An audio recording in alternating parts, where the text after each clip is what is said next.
Hello guys, welcome back to match points. अभी अपन लोग पढ़ेंगे मैग्नेटिज्म एंड मैटर। बाकी के पहले के 4 चैप्टर अपन लोग पढ़ चुके हैं, तो अभी ये वाला देख लेते हैं। इसके डायरेक्टली ये बोर्ड वाली नोट्स ही देखेंगे। इसके अंदर मतलब जो फार्मूलाज वगैरह है वो सब इसी में कवर्ड है, इसलिए तो टाइम नहीं बचेगा और जल्दी भी हो जाएंगे ये वाले। Magnetic field intensity magnetic dipole की वजह से या फिर बार मैग्नेट की वजह से उसके एक्सिस पे या फिर उसकी परपेंडिकुलर टू इट्स एक्सिस हो जाती है अपने magnetic dipole moment of a bar magnet हो जाता है M × 2L। ये हो जाएगा 2ml, जहाँ पे M क्या है, पोल की स्ट्रेंथ है, और 2L क्या है, मैग्नेटिक लेंथ है। ठीक है। जो डायरेक्शन होती है ना मैग्नेटिक डाइपोल मोमेंट की, वो साउथ पोल से नॉर्थ पोल होती है। मतलब साउथ पोल से नॉर्थ पोल इस डायरेक्शन में होती है। ये पॉइंट जो लाया करता है एक्सियल पॉइंट, एक्सियल लाइन पे बार मैग्नेट की। अब जैसे ये बार मैग्नेट है, एक्सियल मतलब पता है ना, इसी लाइन पे। ऐसे अगर ये इस वाली प्लेन में होता तो कौन सी लाइन पे होता, इस लाइन पे होता, जिस प्लेन के अंदर है। अब जैसे इस वाले प्लेन में है तो इस लाइन पे वैसा। Magnetic field at point P due to north pole of the magnet हो जाएगी, साउथ पोल से जाती है नॉर्थ पोल की तरफ, यानी कि डायरेक्शन तो जाती है इसकी ये वाली। इसकी लेंथ 2L दे रखी है, M इसका ये दे रखा है, तो M × 2L से 2ml हो गई थी। तो यहाँ पे देखो, अगर अपने को यहाँ पे मैग्नेटिक फील्ड लिखनी है तो मैग्नेटिक फील्ड क्या आ जाएगी, μ0M/4πD। और यहाँ पे ये क्या है, माइनस के L का स्क्वायर क्यों किया, D, और यहाँ पे इसकी जो लेंथ है उसके स्क्वायर से इसको माइनस कर दिया। तो इसके अंदर अपने को याद क्या रखना है, मैग्नेटिक लेंथ याद रखना है, magnetic dipole moment, magnetic intensity, magnetic dipole, चारों चीज़ें क्या है याद करने की है। मैग्नेटिक लेंथ क्या हो जाती है, ऐसी डिस्टेंस दो पोल्स के बीच में, मतलब डिस्टेंस दो पोल्स के बीच में मैग्नेटिक डाइपोल के। जैसे ये कोई एक मैग्नेटिक डाइपोल है, तो इसके बीच में जो डिस्टेंस है ना दो पोल के बीच में, जैसे ये नॉर्थ पोल और साउथ पोल है, तो इसके बीच की जो डिस्टेंस हो जाती है इसको बोल देते हैं magnetic length. Magnetic dipole moment क्या हो जाता है, मैग्नेटिक डाइपोल मोमेंट मतलब प्रोडक्ट हो जाता है पोल स्ट्रेंथ का और सेपरेशन बिटवीन टू पोल्स का। जैसे अपने देख लिया, प्रोडक्ट हो जाता है पोल स्ट्रेंथ का, उसके बाद में सेपरेशन इनटू क्या बोलते हैं ये, two separation between two poles या फिर मैग्नेटिक लेंथ का। तो 2ml हो गया था, तो ये 2ml क्या है, मैग्नेटिक डाइपोल ही तो है।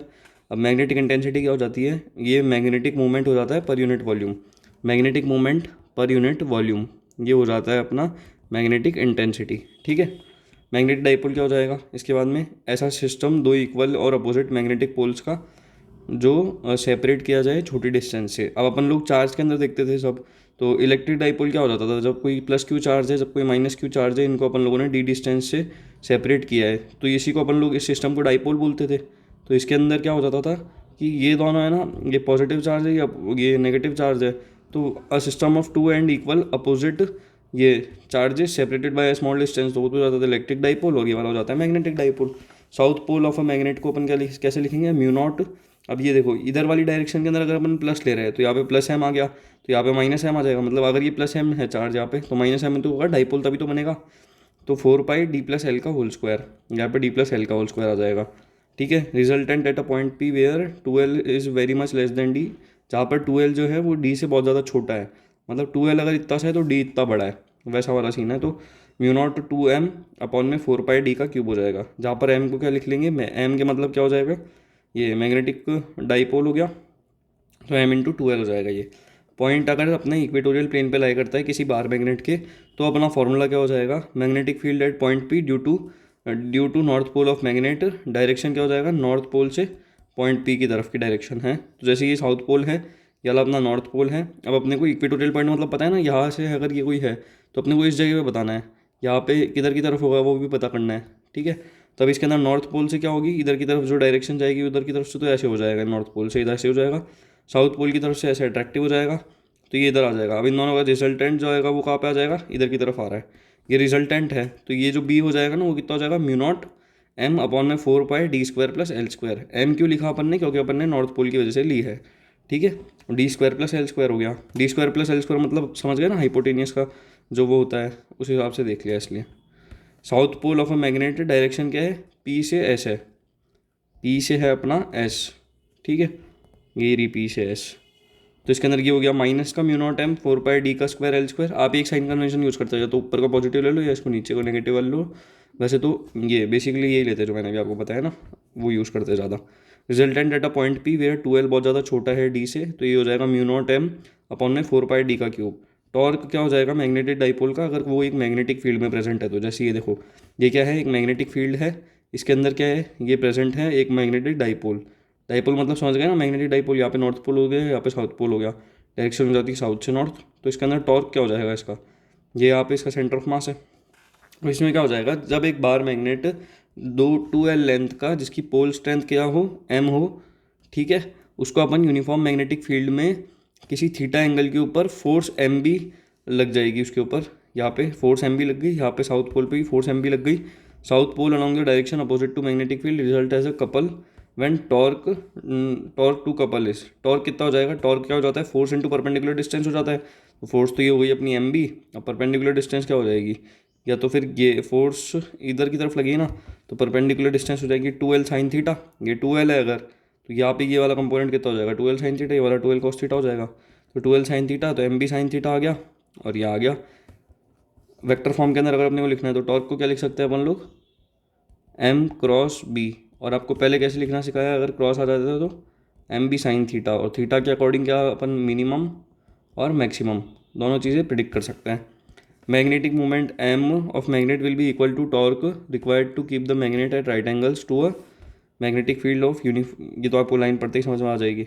हाँ ये ज़रूरी है, ये याद करना है, मैग्नेटिक फील्ड लाइंस की प्रॉपर्टी क्या हो जाती है, इमेजिनरी क्लोज लूप बनते हैं जो कंटिन्यूसली रिप्रेजेंट करते हैं डायरेक्शन मैग्नेटिक फील्ड की किसी भी पॉइंट पे, टेंजेंट जो होती है किसी भी पॉइंट पे या फिर किसी भी लूप पे, ठीक है, वो डायरेक्शन दे देती है मैग्नेटिक फील्ड की उस पॉइंट पे। कंसंट्रेशन ऑफ जो फील्ड लाइंस होती है ना, वो स्ट्रेंथ ऑफ मैग्नेटिक फील्ड बताती है, ठीक है, सेम लाइक इलेक्ट्रिक फील्ड। दो फील्ड लाइंस कभी भी इंटरसेक्ट नहीं करती, अगर ये इंटरसेक्ट करेगी तो दो टेंजेंट बनेगी एक पॉइंट ऑफ इंटरसेक्शन पे, यानी कि दो direction of magnetic field line जाएगी, जो कि क्या है, इम्पॉसिबल है, just like electric field lines. वो आता है तो अपने को ये तो आता ही है, और वो मैंने याद करने की क्या ट्रिक बताई थी, वो नाइट क्रिकेट टूर्नामेंट वाली बताई थी ना, India plays night cricket tournament with new inspiration, daily with new inspiration, उससे ही लिख देंगे अपन। इन यूनिफॉर्म मैग्नेटिक फील्ड जो लाइन हो जाती है वो पैरेलल और इक्विडिस्टेंट दोनों हो जाती है। मैग्नेटिक नीडल को अगर अपन ने प्लेस कर दिया है मैग्नेटिक फील्ड में तो क्या हो जाएगा, अगर अपन ने किसी मैग्नेटिक नीडल को प्लेस किया है मैग्नेटिक फील्ड में, तो लेफ्ट वाली साइड के अंदर वो एक करेगी एक्सपीरियंस टॉर्क, टॉर्क मतलब समझ गए ना, टॉर्क इक्वल टू हो जाता है M क्रॉस B, तो लेफ्ट वाली साइड में ये टॉर्क एक्सपीरियंस करेगी और ऑसिलेट करना स्टार्ट कर देगी SHM के साथ में, ठीक है, तो इसका टाइम पीरियड कितना हो जाएगा, ऑसिलेशन का टाइम पीरियड हो जाएगा, time period equal to 2 π√1I/MB। ये अपन ने कहाँ पे पढ़ा है, SHM के अंदर भी ये वाला फॉर्मूला देख लिया है, ठीक है, जहाँ पे आई क्या हो जाता है, मोमेंट ऑफ इनर्शिया हो जाता है नीडल का, आई मोमेंट ऑफ इनर्शिया हो जाता है नीडल का, ठीक है, एक मोमेंट ऑफ इनर्शिया की भी मैं अभी इसमें ज़रूरत नहीं है वैसे, नहीं तो मैं उसकी ट्रिक लेके आ जाता। पोटेंशियल एनर्जी मैग्नेट की या फिर मैग्नेटिक फील्ड की क्या हो जाती है, U इक्वल टू माइनस का M.B। चलो मैं आपको आई की भी एक बार अभी ट्रिक बता दूंगा इसके जस्ट बाद में, ठीक है, U इक्वल टू माइनस का M.B, तो माइनस का MB कॉस थीटा हो जाएगा ये चीज़, और पोटेंशियल एनर्जी क्या हो जाती है, U इक्वल टू माइनस का M.B, ठीक है। बार मैग्नेट अगर इक्विवेलेंट सोलेनॉइड की तरह एक्ट कर रहा है, तो सोलेनॉइड अगर लेंथ है 2L, उसकी रेडियस A है और करंट उसमें I फ्लो कर रहा है, N उसके number of turns per unit length है, number of turns per unit length है, तो उसका मैग्नेटिक मोमेंट कितना हो जाएगा सोलेनॉइड का, M इक्वल टू दे रखा है इसने NI, ये तो अपन ने पढ़ लिया है, उस वाले पुराने वाले चैप्टर में पढ़ा है ना अभी, उस वाले के अंदर पढ़ ही लिया है, M इक्वल टू NI हो जाता है। लेकिन यहाँ पे मैग्नेटिक फील्ड कितनी हो जाएगी, ठीक है, मैग्नेटिक फील्ड हो जाएगी μ02M/में 4πD3, ये चीज़ अपने को पता होनी चाहिए, ठीक है। यहाँ पे ये जो एक डायग्राम है ये इसी चीज़ को रिप्रेजेंट कर रहा है कि यहाँ पे ये अंदर है फील्ड और ये सारी चीज़ें। मैग्नेटिक मूवमेंट किसी बार मैग्नेट का इक्वल हो जाता है मैग्नेटिक मूवमेंट इक्विवेलेंट सोलेनॉइड के जो प्रोड्यूस करता है सेम मैग्नेटिक फील्ड। जैसे सोलेनॉइड का पता ही है अपने को मैग्नेटिक फील्ड कितनी हो जाती है, μ0 NI हो जाती है, ठीक है। और अगर अपने को बार मैग्नेट की लिखना है मैग्नेटिक मोमेंट, तो मैग्नेटिक मोमेंट हो जाता है NIA, तो उसका लिखना है तो अपन इसके अकॉर्डिंग लिख लेंगे। अब अपन को लिखनी है प्रॉपर्टीज़ ऑफ डाया पैरा और फेरोमैग्नेटिक सब्सटेंस। ये जो टेबल है वो NCERT की है और उसको थोड़ा मैंने मॉडिफाई भी कर रखा है हल्का हल्का। सीरियल नंबर के अंदर यहाँ पे 1 2 3 3 पॉइंट देखने, डायमैग्नेटिक सब्सटेंस होता है, पैरामैग्नेटिक सब्सटेंस होता है, फेरोमैग्नेटिक सब्सटेंस होता है। 3 टाइप के सब्सटेंस होता है, अपन उनकी प्रॉपर्टीज़ देखेंगे, ठीक है। थोड़ी थोड़ी तो याद रहनी चाहिए, ये 3 को याद करने का बता दूंगा तरीका।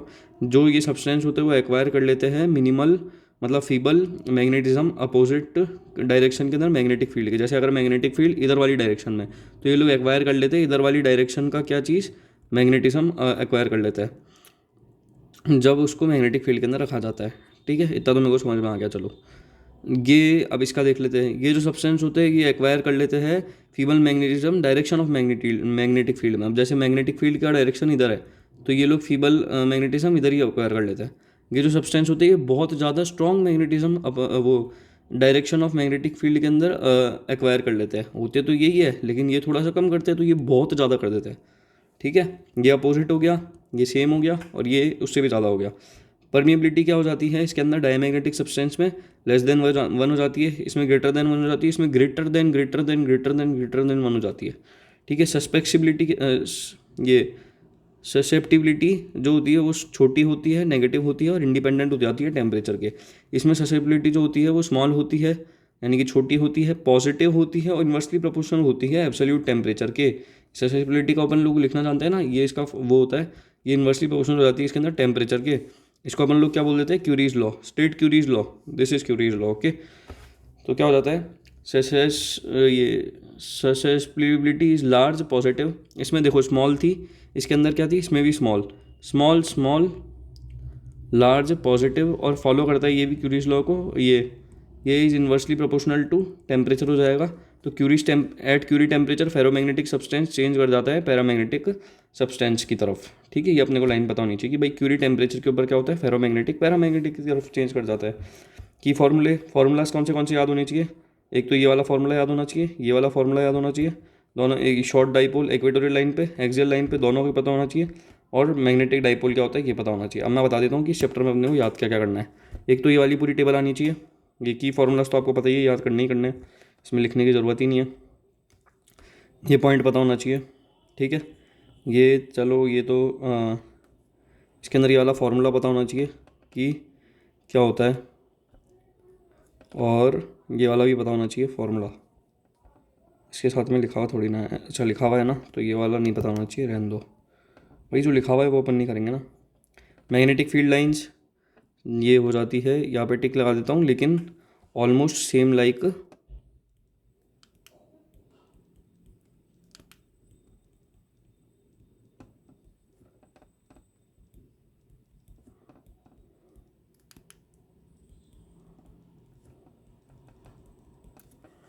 ठीक है, ये भी लिख दिया यहाँ पे मैंने। ये सब पता ही है अपने को, ये याद करने की ज़रूरत नहीं है, ये सब भी कुछ याद करना नहीं है इसमें, ये भी कुछ याद नहीं करना, कीवर्ड्स सारे याद करने ही है अपने को, इसमें लिखने की ज़रूरत ही नहीं पड़नी चाहिए। ठीक है, बस इतना सा याद करना है। देखो अब फाइनली सुन लो, ठीक है, एक अपने को ये कीवर्ड्स याद करने हैं तीनों के तीनों, देन अपने को क्या याद करना है, मैग्नेटिक फील्ड लाइंस की प्रॉपर्टीज़ याद करनी है, जो कि इलेक्ट्रिक फील्ड लाइंस की जैसे सिमिलर होती है, तो ज़्यादा याद करने में दिक्कत नहीं आएगी। टाइम पीरियड का फॉर्मूला याद करना है। ओके, मैग्नेटिक मोमेंट जो हो जाता है वो कब इक्वल होता है सोलेनॉइड की, ये पता होना चाहिए। प्रॉपर्टीज़ डायमैग्नेटिक पैरामैग्नेटिक फेरोमैग्नेटिक की मुंह से मतलब एकदम अच्छे से रटी होनी चाहिए ये बिल्कुल। ठीक है, की फार्मूलाज ये वाले याद होनी चाहिए बस, और इस चैप्टर में कुछ भी याद नहीं करना, सब कुछ हो गया। मतलब इजीली मिनिमम 4 चीज़ें याद करनी है, इन 4 चीज़ों के बाहर आएगा ही नहीं, तो फिर इनको तो छोड़ के क्यों जाना है। ठीक है, अगर आपको कोई डाउट हो तो कमेंट सेक्शन में लिख देना, और आज के दिन में आ जाएंगे क्या बोलते हैं, ये वाला आ गया चैप्टर नंबर 5, चैप्टर नंबर 6 भी आ जाएगा, और 6, 7, 8 3 चैप्टर तो आ जा ही जाएंगे। ठीक है, तो स्टे कनेक्टेड, और यूनिट्स की एक वीडियो बनेगी, वो यूनिट्स की वीडियो आ जाएगी कल, और एक अपने डेरिवेशन की वीडियो बनेगी, उसके अंदर सारे डेरिवेशन हो जाएंगे, मिनिमम 40 to 50 मिनट्स में सारे डेरिवेशन हो जाएंगे जितने भी है, मतलब एक भी नहीं छूटेगा वैसा। ठीक है, डेरिवेशंस भी कल ही आ जाएंगे, यूनिट्स आ जाएगी, और फिजिकल कांस्टेंट का भी एक लेके आ जाऊंगा। फिजिकल कांस्टेंट्स जितने भी होते हैं ना, उनका एक बार देख के जाएंगे, तो गलती से कोई अगर आ गया तो अपने को एकदम ऐसे स्ट्राइक कर जाएगा कि ये चीज़ होती है, ये चीज़ होती है। Okay, thank you so much.